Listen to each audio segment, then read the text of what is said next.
Hello students, I am Nikita from Empower Tutorials. Today we are going to see the topic nutrition. How do plants and animals get nutrition from the surroundings? So why do we need nutrition?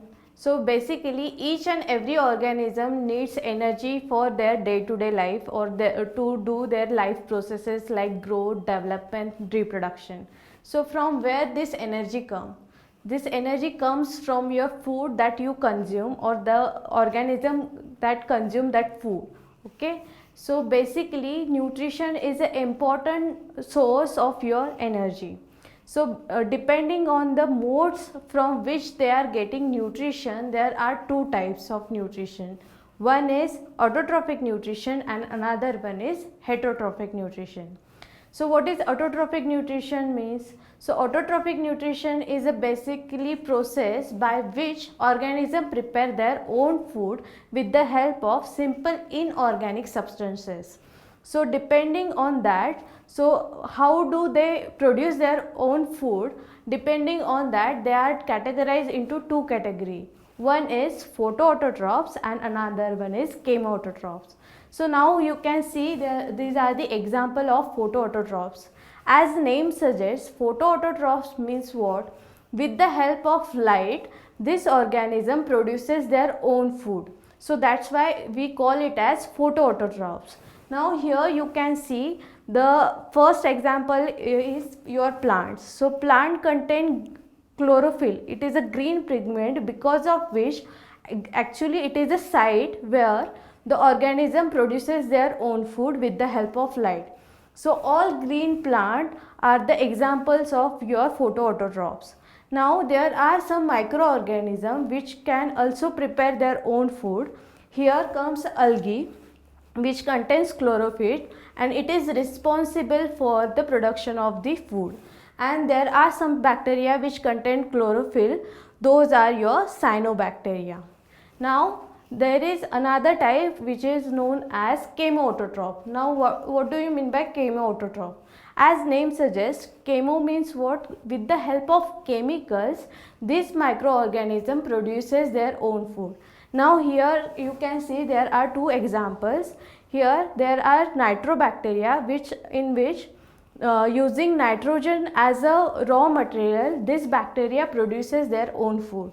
And there you can see nitrosome. This is also the type of bacteria where they oxidize ammonia in order to prepare their own food. So now till now we have seen the types of organism which produces their own food. Now we will see what is the process of photosynthesis, how actually photoautotrophs produces their own food. So photosynthesis, as name suggests, with the help of light, this organism synthesize their own food. Okay, so photosynthesis is with the help of inorganic simplest form of chemicals, and with the help of light this organism produces their own food. Now here you can see there is a plant absorbs water from the soil and with the help of stomata they absorb the CO2 from the environment. Now you can see the green leaf which contains the chlorophyll. It is the site of your photosynthesis. So with the help of light and in the presence of chlorophyll, this water molecule will split into hydrogen and oxygen. This hydrogen will combine with your carbon dioxide to form a carbohydrate molecule which is known as glucose. It is the simplest form of carbohydrate, and plus we will get some byproduct as water and oxygen. If you see over here, this is the reaction for photosynthesis. So there is 6 molecules of CO2 and 6 molecules of water. In presence of light and chlorophyll, it will produce the simplest form of carbohydrate, that is C6H12O6 plus byproduct as oxygen and water. Now why do we need photosynthesis? Why is it so important? Because as you see, this with the help of photosynthesis, plants are consuming or plants are absorbing CO2 from the surrounding. CO2 is responsible for global warming or increasing the temperature of the surrounding. So if we have more plants, this will help us to balance the CO2 in the environment. Also, they are producing byproduct as a oxygen, which is essential for each and every living organism, aerobic organism, which requires oxygen for their respiration. So this is why photosynthesis is very important reaction. Now we will see what is heterotrophic mode of nutrition. So in heterotrophic mode of nutrition, basically these organisms do not produces their own food. They depend on other organism or other way to find to fulfill their requirement of food. Okay, so here there are three subtypes. One is saprophytic mode of nutrition, where the organism depends on dead and organic material to fulfill their requirement of food or to fulfill their requirement of nutrition. So basically they digest food before they intake it. So here you can see it is the example of saprophytic nutrition. So mushroom is a type of fungi which uses saprophytic mode of nutrition in order to fulfill their requirement of food. Okay, then you have next type, that is parasitic mode of nutrition, where organism completely depend on the other organism for the requirement of their food. So this organism mostly grow on the other organism to fulfill their requirement of food. Here you can see there is one example. So basically in previous part we have seen the plant do photosynthesis in order to prepare their own food, but Casuta is a plant which is the exceptional case which use parasitic mode of nutrition. It depend on other plant to fulfill their requirement of food. And mosquito, as you know, it fed itself on the blood of different organism. Right, now we will see the next part, that is the holozoic mode of nutrition. So in holozoic mode of nutrition, this organism basically depend on both plant or animal or different organism. So what do they do in this case? So basically they first intake food. So ingestion of food takes place. Then they do digestion. They absorb the nutrient from the digested food. Then they assimilate the waste particles or waste undigested food, and then they eliminate that waste part of the food from their body. Now if you see, this is the amoeba, this is the unicellular organism. It uses holozoic mode of nutrition. So if you see over here, it uses pseudopodia, which is a finger-like procession, to intake food from the surrounding.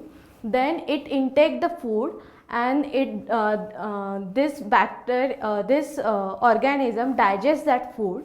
Then it absorb the useful nutrient from that food and assimilate the waste part, and using same pseudopodia they eliminate that part from the body. So that is the process of digestion.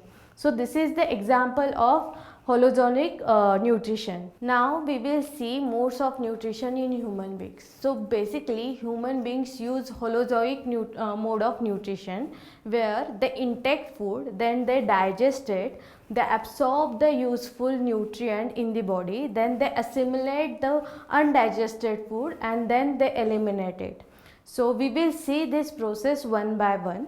Okay, so basically for this process humans have digestive system. So we will see this by step.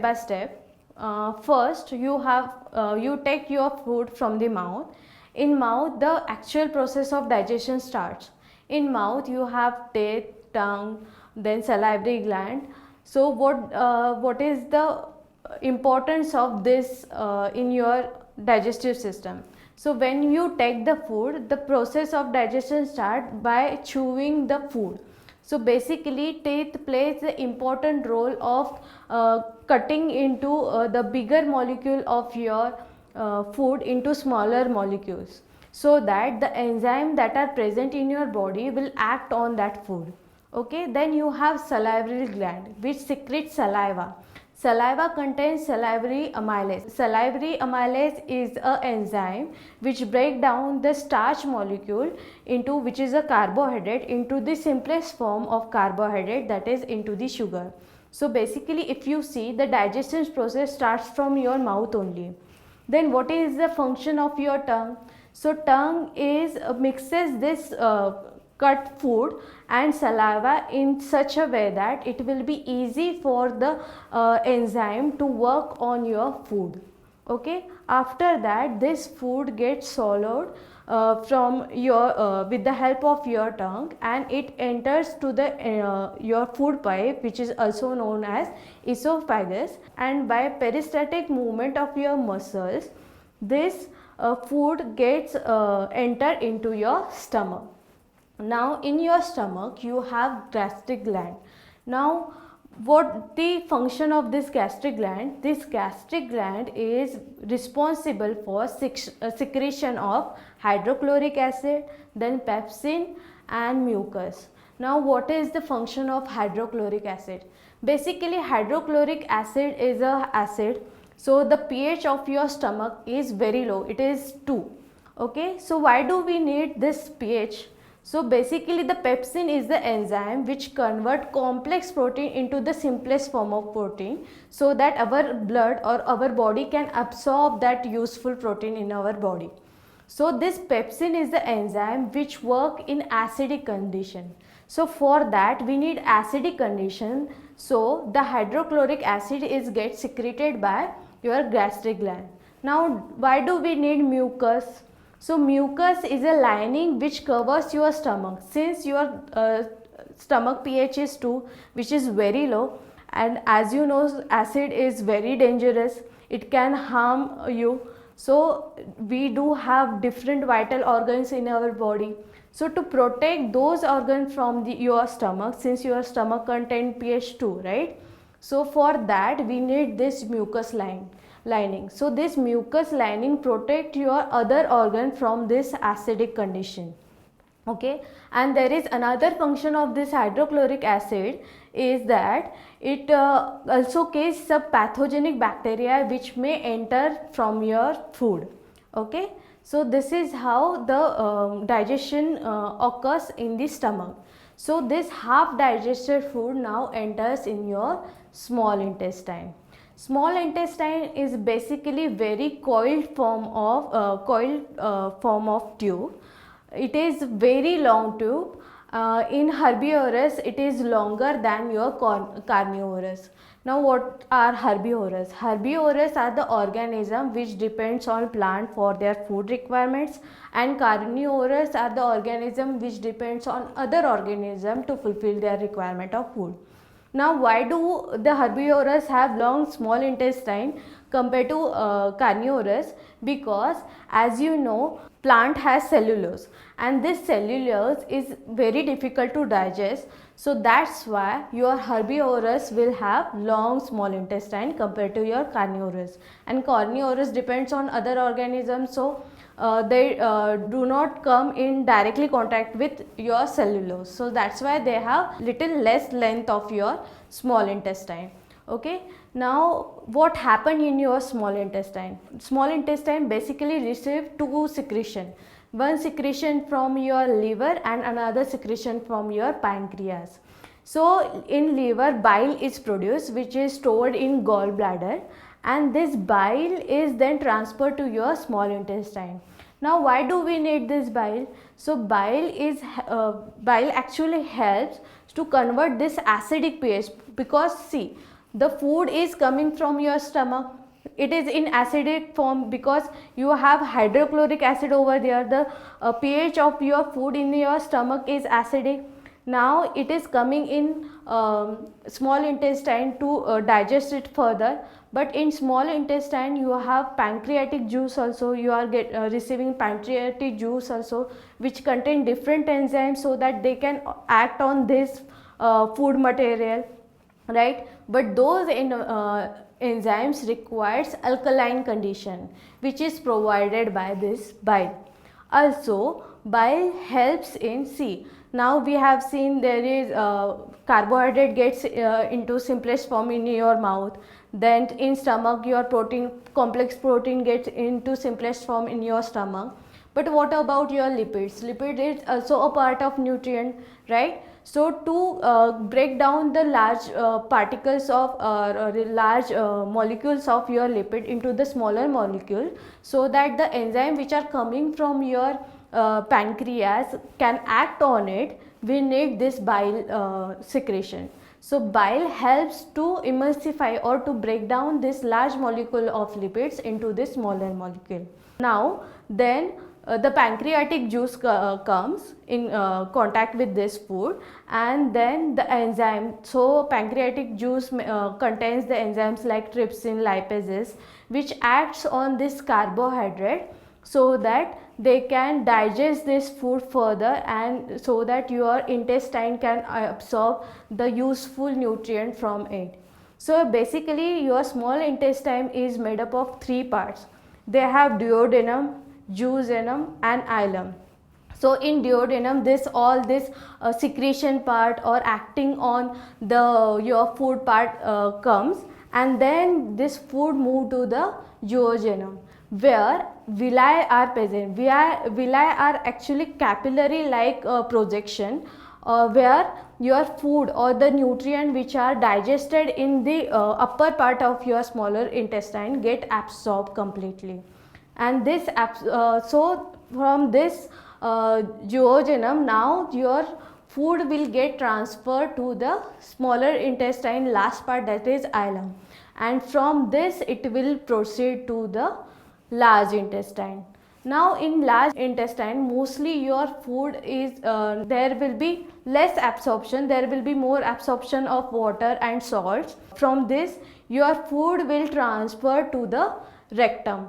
In rectum, the undigested food or the food that we do not need will get stored, and when there is enough amount of food store, undigested food store in your rectum, from anus this food will get eliminated from your body. So this is how our human digestive system work for the nutrition. So this is all about the nutrition in different animals and the digestive system or the nutrition in human beings.